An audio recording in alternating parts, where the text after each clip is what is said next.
ബസിന് സൈഡ് കൊടുത്തില്ല എന്നാരോപിച്ച് നടു റോഡിൽ ജീവനക്കാരൻ ലോറി ഡ്രൈവറുമായി കയ്യാങ്കളി. കോട്ടയം കുറുപ്പന്തറ 6-ാം മൈലിൽ ഇന്നലെ രാവിലെയായിരുന്നു സംഭവം. ലോറിയുടെ റിയർ വ്യൂ മിറർ പൊട്ടിക്കുന്നതും ദൃശ്യങ്ങളിൽ കാണാം.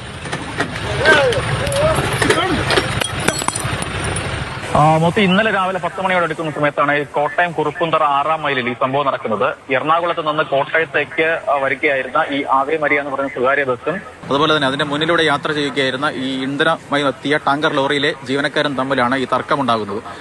ഇത് ദീർഘനേരം ഈ സൈഡ് നൽകിയില്ല, അതായത് ബസ്സിന് മുന്നിലൂടെ ഇന്ധന ടാങ്കർ ലോറി മുന്നോട്ട് കടന്നുപോയി സൈഡ് നൽകിയില്ല എന്ന് ആരോപിച്ചുകൊണ്ടാണ് ഈ ആവേ മരിയ ബസ്സിലെ ജീവനക്കാർ ഈ ലോറി ഡ്രൈവറെ തല്ലിയത് എന്നതാണ് ഇപ്പോൾ ഈ പറയുന്നത്. കയറുകയും, അതായത് ഈ ലോറിക്ക് മുന്നിലൂടെ കയറുകയും ബസ് തന്നെ നിർത്തിയിട്ട് അതിലെ ജീവനക്കാർ ഇറങ്ങി വന്ന് ഈ ഡ്രൈവർ സീറ്റിൽ ഇരിക്കുകയായിരുന്ന ഈ ലോറിയിലെ ജീവനക്കാരൻ ഡ്രൈവർ ഉൾപ്പെടെയുള്ളവരെ മർദ്ദിക്കുന്നതിനെയും ഒക്കെ തന്നെ കയ്യാങ്കളിയും രണ്ട് വശത്തു നിന്നും മർദ്ദനം നടക്കുന്നുണ്ട്. അങ്ങോട്ടും ഇങ്ങോട്ടും കയ്യാങ്കളിയൊക്കെ തന്നെ നടക്കുന്നുണ്ട്. ഈ ആവേ മരിയ എന്ന് പറയുന്ന സ്വകാര്യ ബസ്സിനെതിരെ നിരവധി തരത്തിലുള്ള പരാതികളും ആക്ഷേപങ്ങളൊക്കെ തന്നെ ഉയർന്നിട്ടുണ്ട്. പ്രത്യേകിച്ച് ഈ മത്സര